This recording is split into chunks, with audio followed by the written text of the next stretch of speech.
हाँ वाली साहब आपका भी धन्यवाद।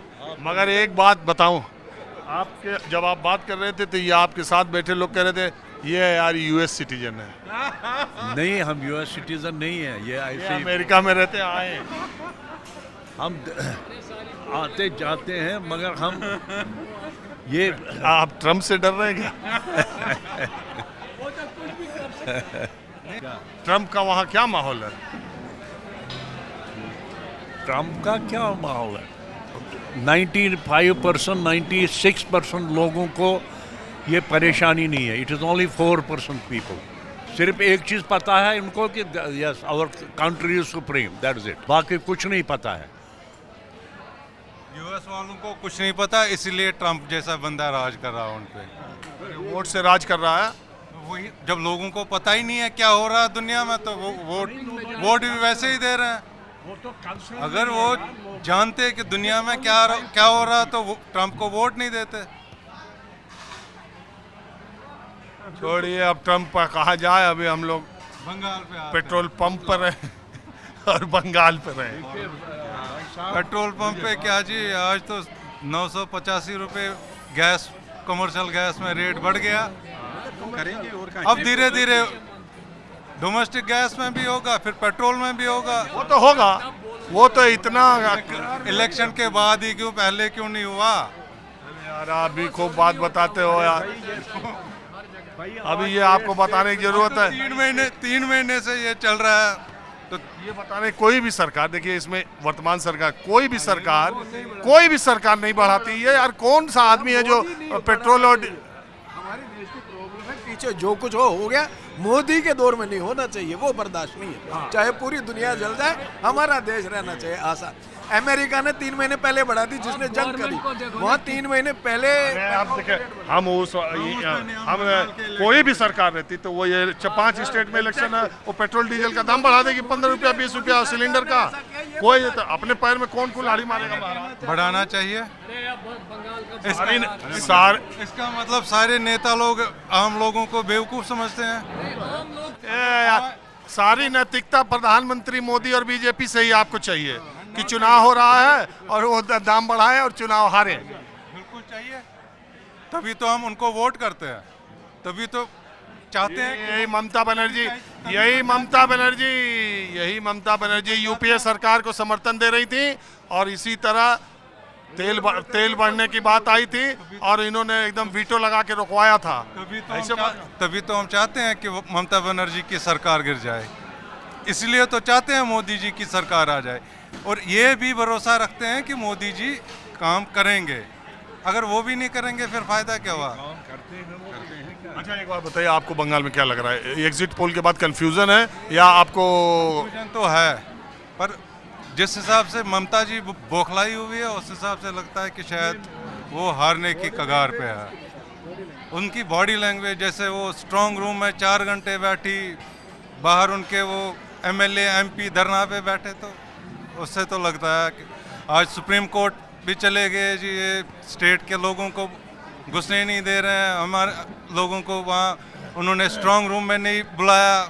इससे लगता है कि क्योंकि इस बार धांधली नहीं हुई है, 2.5 लाख पैरामिलिट्री फोर्सेस ने लोगों को गड़बड़ करने नहीं दी, नहीं तो बंगाल में तो छुरी से ही काम होता था। अच्छा मान लीजिए, मैं आपसे एक बात कह रहा हूँ, मान लीजिए ये सारे इंतजामात, SIR, 2.5 lakh military, 2.5 lakh central paramilitary forces, सारी चीज़, इतना चुनाव आयोग, इतना रोज पुलिस ऑब्जर्वर भेजना, आज भी स्पेशल ऑब्जर्वर भेज रहे हैं, पुलिस ऑब्जर्वर ये वो एडिशनल, इतनी सारी व्यवस्था के बाद अगर ममता बनर्जी चुनाव जीत गई तो क्या आप मानेंगे? इसका मतलब बंगाली फिर ममता जी के साथ है। इसका मतलब फिर बंगाली ममता जी के साथ है। तो इसका मतलब अगर ये चुनाव जीत गई तो आप ये मानेंगे कि पिछले 15 चुनाव भी वो इसी तरह से जीती थी? नहीं, वो हो सकता है, बट ये नेसेसरी नहीं है कि इसी वजह से जीते हो सकता है लोग साथ रहे होंगे, पर पिछले 2 चुनावों में बहुत मारदाड़ हुई है। इस हिसाब से कह रहे हैं कि इस बार नहीं हुआ तो पोलिंग फेयर हुई होगी। बाकी बताइए।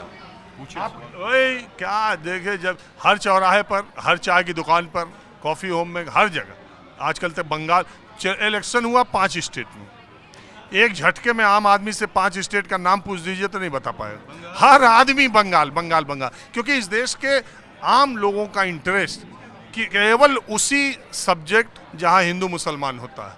अगर हिंदू मुसलमान मुद्दा नहीं है तो लोगों को कोई इंटरेस्ट नहीं होता। नहीं, वो तो है ही है। आप देखिए ना, पिछले इतने सालों से बंगाल की हालत ख़राब ही थी। पहले लेफ्ट वालों ने की, फिर कांग्रेस का तो चलो था ही नहीं। अब ममता जी ने 15 साल में, पिछले 2 इलेक्शनों में जो उन्होंने मार काट की, पर्टिकुलरली एक कम्युनिटी के लिए और मुस्लिम डोमिनेशन करने के चक्कर में उन्होंने मारा है लोगों को, वो आक्रोश तो लोगों में रहेगा ही ना, वो आक्रोश तो रहेगा। फिर बीजेपी ने ग्राउंड वर्क पे अच्छा काम किया है। अच्छा, अब ये कहते हैं अभी पैरामिलिट्री फोर्स लगाई, वो करे, उसका भाई ये इलेक्शन कमीशन का इशू है, वो करेगा डिसाइड, ये थोड़ी सेंट्रल गवर्नमेंट करेगी। इलेक्शन कमीशन करता है, उसकी अपनी इंडिपेंडेंट बॉडी है, whatever they are doing, उन्हें लगाए। फिर भी बदमाशी। और मुझे हद ये है कि कल्याण बनर्जी साहब लोकसभा के एमपी हैं और वो हमारे होम मिनिस्टर साहब को गुंडा कह के बोल रहे हैं। इससे बड़ी लानत क्या हो सकती। और वो 2 टके का वहाँ पे है जहांगीर खान, वो बोलता है मैं उसकी गर्दन काटूंगा, डीआईजी।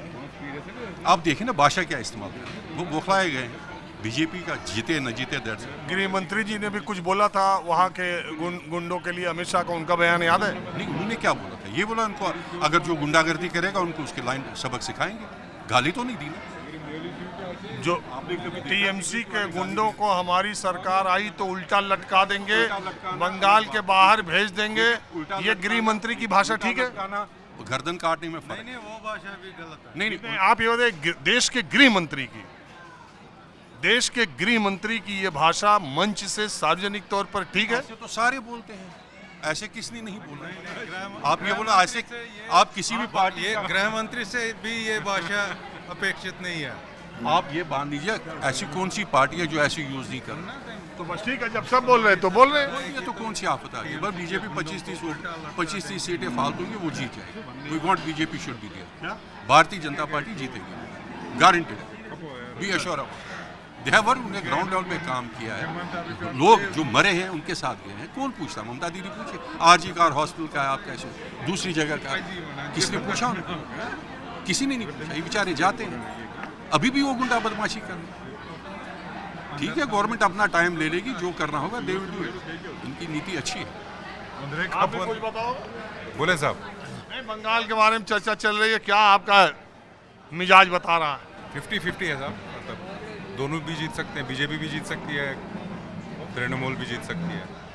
ऐसा क्यों आपको यहाँ से बैठे लग रहा है? देखो, वो मास लीडर है वहाँ की, उसको बंगाली लोग चाहते हैं। इतनी आपकी बंगाली लोगों से कोई बातचीत हुई? जहाँ आप भी थे ना, सीआर पार्क में पीछे, जो आप बोल रहे थे कि दिल्ली में बैठे हुए जर्नलिस्ट बोल रहे हैं बीजेपी आएगी, वहाँ के लोकल जर्नलिस्ट बोलते तृणमूल आएगी।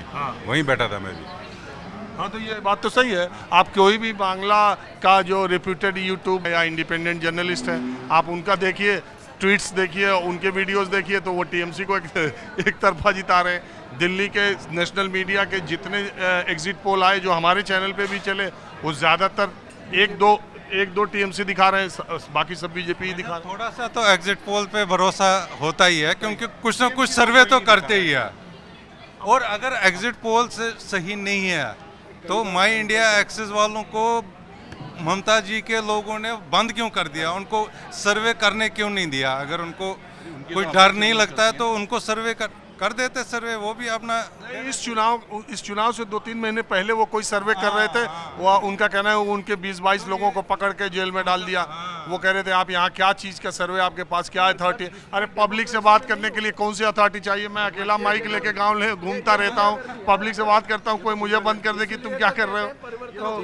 तो ये तो गुंडागर्दी है। अरे जो गुंडागर्दी है वो है। कोई आदमी पब्लिक से बात करने के लिए आपका सर्टिफिकेट चाहिए क्या? दूसरे देश में गए हैं क्या? इसी देश में आया हूँ हम हैं, हमारा काम है सवाल पूछना। हम जाएंगे, कोई पार्टी हमको रोक देगी क्या? आज जेल डाल देगी तो उससे हम रुक जाएंगे, फिर जेल से निकलेंगे, फिर चले जाएंगे, है कि नहीं? तो आप ये मुझे बताइए।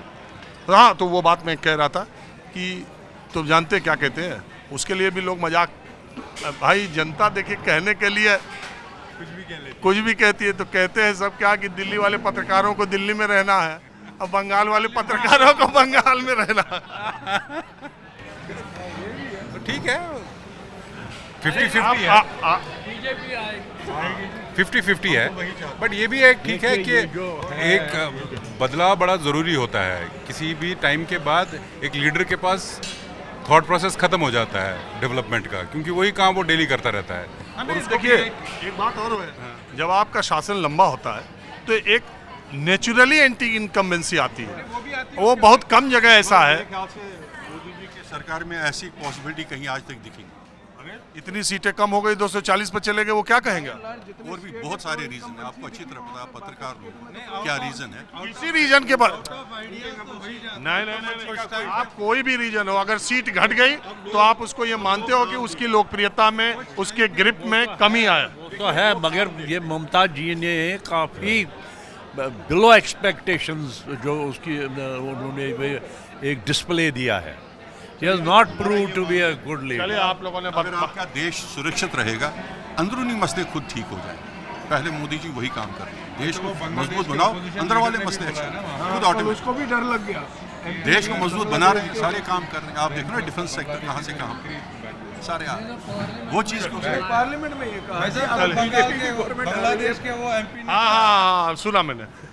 अभी उसके बारे में मतलब कोई कह रहा था, मैंने देखा नहीं। बहरहाल आप लोगों ने बात किया, इसका बहुत शुक्रिया वाली साहब।